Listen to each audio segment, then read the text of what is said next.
नैनीताल झील के किनारे बैठा 28 वर्षीय पत्रकार आरव मिश्रा अपनी नोटबुक में कुछ शब्द दर्ज कर रहा था। कभी कभी सच्चाई इतनी गहरी होती है कि उसे उजागर करने के लिए खुद को खोना पड़ता है। आरव छुट्टियों पर था, लेकिन पत्रकार का दिल सच्चाई की तलाश में चैन से कहाँ बैठता है।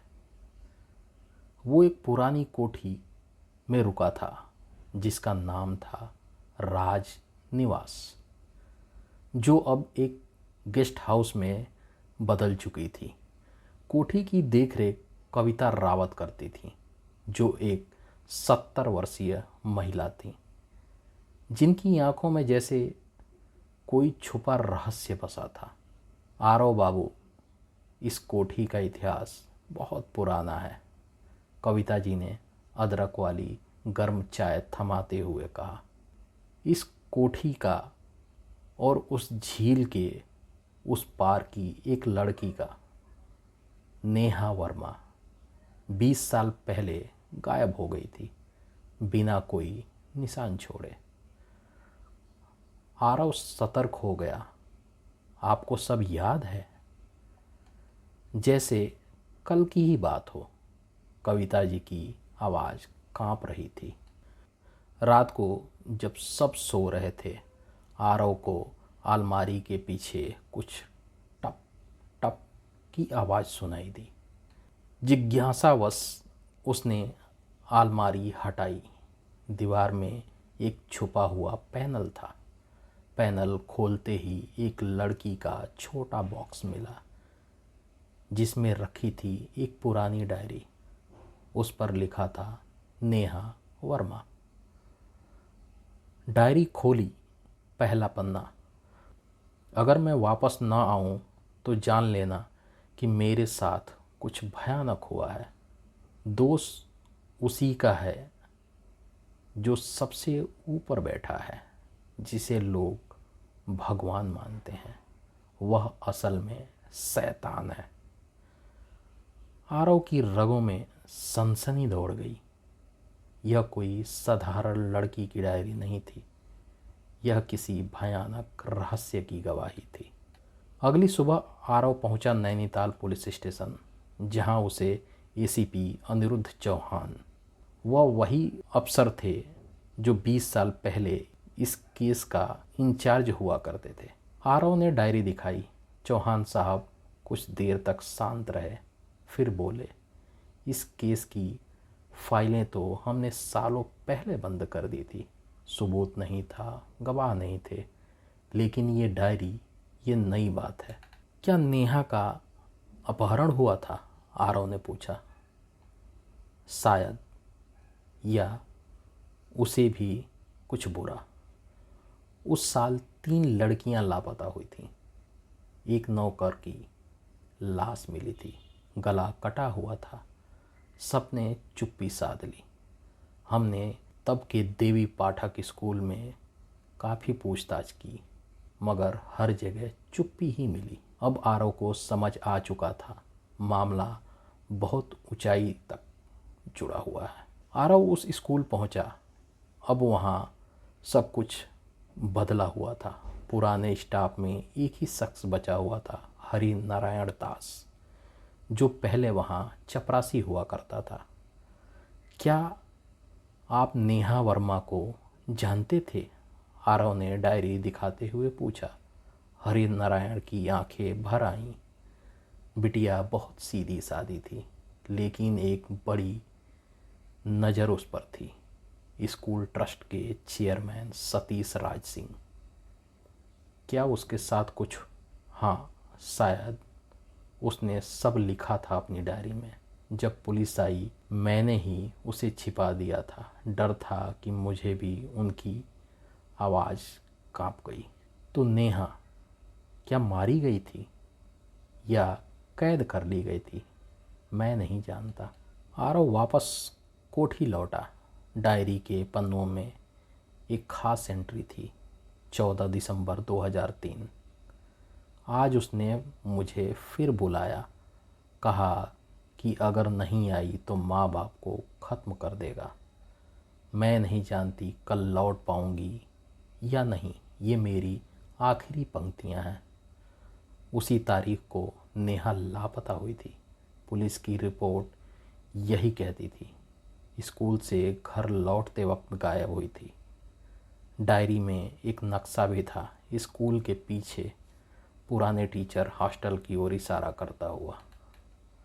आरव ने तय कर लिया, चाहे जो हो वो इस हॉस्टल में जाकर देखेगा, लेकिन किसी को इसकी भनक लग चुकी थी।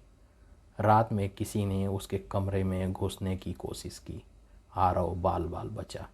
कविता रावत डरते हुए बोली, बाबू, आप जो कर रहे हो वो खतरनाक है। सतीश राज आज भी बहुत ताकतवर है, पर अब बहुत देर हो चुकी है। आरव ने सोच लिया, अब ये कहानी अधूरी नहीं रहेगी। ठंडी हवा के झोंके के बीच आरव टार्च लिए स्कूल के पीछे बने बंद पड़े टीचर्स हॉस्टल की ओर बढ़ा। हॉस्टल अब वीराना था। टूटे हुए कांच, दीवारों पे सीलन और जाले, जैसे कोई सदी से इसे छूने नहीं आया। डायरी में बने नक्शे मुताबिक एक पत्थर की बेंच के नीचे कुछ दबा हुआ था। आरव ने जमीन खुरचनी शुरू की। 1 घंटे की मेहनत के बाद उसे मिला एक टीन का छोटा सा बॉक्स, जंग खाया हुआ। उसके अंदर थी एक मिनी डीवीडी कैसेट जिस पर लिखा था SRS 13 दिसंबर 2003। आरव जानता था कि अब उसे पुरानी रिकॉर्डिंग देखने के लिए कोई डीवीडी टेप प्लेयर चाहिए। सुबह होते ही वह पहुंचा स्थानीय इलेक्ट्रॉनिक्स मरम्मत करने वाले जगदीश जी के पास। जगदीश जी ने झिझकते हुए कहा, बाबू, ये कैसेट बहुत पुरानी तकनीकी का है, लेकिन चलाने की कोशिश करता हूँ। टेप प्ले हुई। स्क्रीन पर एक कमरा दिखाई दिया। कैमरा छुपा हुआ था। फुटेज में दिखा नेहा वर्मा डरी हुई बैठी थी और सामने चेयरमैन सतीश राज सिंह। उसका चेहरा साफ दिख रहा था। तू अगर ज़्यादा होशियारी करेगी तो अपने माँ बाप को ताबूत में बंद देखेगी, वो कह रहा था। आरव और जगदीश दोनों सन्न रह गए। उस दोपहर जब आरव वापस लौट रहा था तो एक बाइक तेजी से उसके पास आई। पीछे से किसी ने उस पर हमला किया। आरव फिसल कर गिरा, लेकिन कैमरा और टेप वाला बैग उसने कस कर पकड़े रखा। बाइक वाला भाग गया, लेकिन अब साफ था सतीश राज को पता चल चुका है कि उसका राज खुल गया है। रात को आरव ने ACP चौहान को कॉल लगाया और कहा, मेरे पास सबूत है। चेयरमैन सतीश राज सिंह को नेहा के साथ ज़बरदस्ती करते हुए। ACP की आवाज़ में चिंता थी। आरव, अब तुम खतरे में हो। वो आदमी अब भी ताकतवर है। कई अफसर और नेता उसके साथ हैं। तुम जहाँ हो वहीं रुको, हम सुबह पहुँचते हैं। नहीं साहब, मैं और इंतज़ार नहीं कर सकता। मैं ये वीडियो मीडिया को दूंगा। आरव, चौहान चिल्लाया, कुछ मामलों में अकेले लड़ना खुदकुशी है। लेकिन आरव मन बना चुका था। अगली सुबह 11 बजे आरव नैनीताल के हेरिटेज लाइब्रेरी के छत से फेसबुक लाइव पर आया। नमस्कार दोस्तों, उसकी आवाज़ कैमरे में गूंज रही थी। ये कहानी सिर्फ नेहा की नहीं, ये उन सभी लड़कियों की है जिन्हें सच बोलने की सज़ा मिली। और फिर उसने वो फुटेज लाइव स्ट्रीम किया। हजारों लोगों ने देखा। वीडियो वायरल हो गई। टीवी चैनलों ने भी क्लिप उठा ली। शाम को सतीश राज सिंह को प्रारंभिक गिरफ्तारी दिखाने के लिए पुलिस ने हिरासत में लिया, लेकिन SP चौहान ने धीरे से आरव को अलग से ले जाकर कहा, मुझे भरोसा नहीं कि वो ज़्यादा दिन अंदर रहेगा। उसका वकील हाई कोर्ट में जमानत की अर्जी डाल चुका है। आरव बोला, फिर मैं क्या करूं? चौहान जी बोले, अब तुम्हें और गहराई में जाना होगा। नेहा के अलावा 2 और लड़कियां गायब हुई थीं, प्रियंका मेहता और रुखसाना बेगम। उनके केस को भी ऐसे ही दबा दिया गया था। उसी रात कविता रावत चुपचाप आरव के पास आई। बाबू, एक बात बताऊं, इस कोठी के नीचे पुराना तहखाना है जहां शायद और भी राज छिपे हों। आरव उनके साथ नीचे गया। पुरानी जंग खाई सीढ़ियों से उतरते हुए नीचे का दृश्य भयावह था।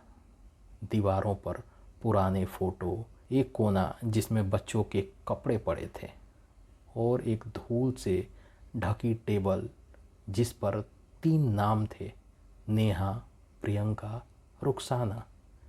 किसी ने बहुत सोच समझकर उन्हें यहाँ चिन्हित किया था। और टेबल के नीचे एक ताज़ा तरीन चीज़ थी, एक नया मोबाइल फ़ोन जो अब भी चार्ज हो रहा था। कोई अब भी आता है यहाँ। जल्द ही इस कहानी का भाग 2 ले आएंगे।